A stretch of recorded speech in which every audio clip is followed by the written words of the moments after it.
সবারই মনে মনে একটা প্রশ্ন থাকে, কি হয় মৃত্যুর পর। আজকে তার উত্তর নিয়ে। মৃত্যুর পর সত্যি কি হয়?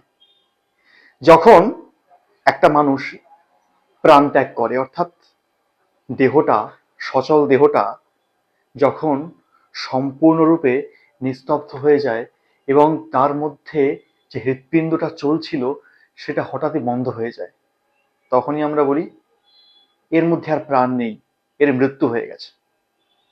সত্যি কি মৃত্যু হয়ে গেছে, নাকি এই মৃত্যুই আবার কোনো একটা বিষয়ের আরম্ভের সূচনা করলো?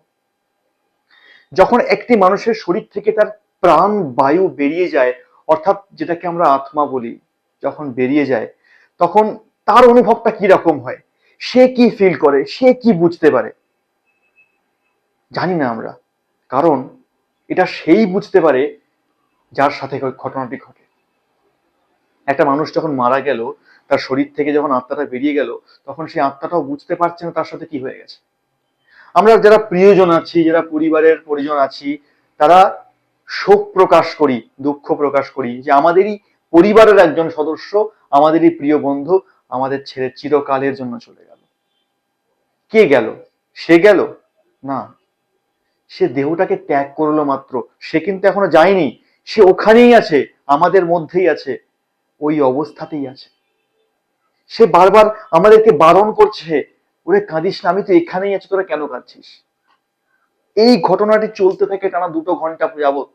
এই 2 ঘন্টা যাবৎ সেই মৃত ব্যক্তির আত্মা বুঝতেই পারে না সে মারা গেছে। কি অদ্ভুত না? একবার ভেবে দেখুন, আমাদের সঙ্গে যদি এটা হয়, আমি আপনাদের সবার সামনেই আছি, অথচ আপনারা আমাকে কেউ দেখতে পাচ্ছেন না, আমার কথা শুনতে পাচ্ছেন না, আমাকে বুঝতে পারছেন না, আমার অনুভূতিগুলো আমি পৌঁছে দিতে পারছি না আপনাদের কাছে।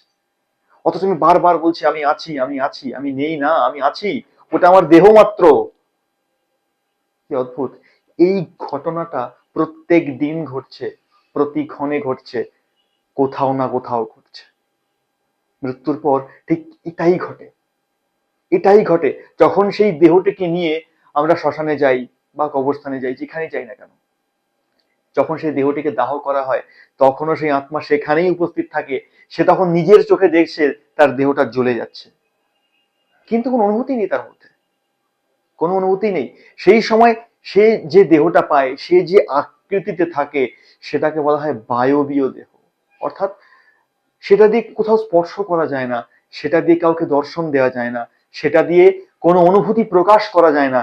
সে শুধুমাত্র দেখে যায়, কেবলমাত্র দেখে যায়, চুপচাপ দেখে যাচ্ছে। সে বলছে অনেক কিছু, করছে অনেক কিছু, কেউ তা বুঝতে পারছে না, কাউকে সে বোঝাতেই পারছে না। প্রতিদিন আমাদের প্রিয় মানুষ যারা আমাদের ছেড়ে চলে যায়, তাদের সঙ্গে ঠিক এটাই ঘটে।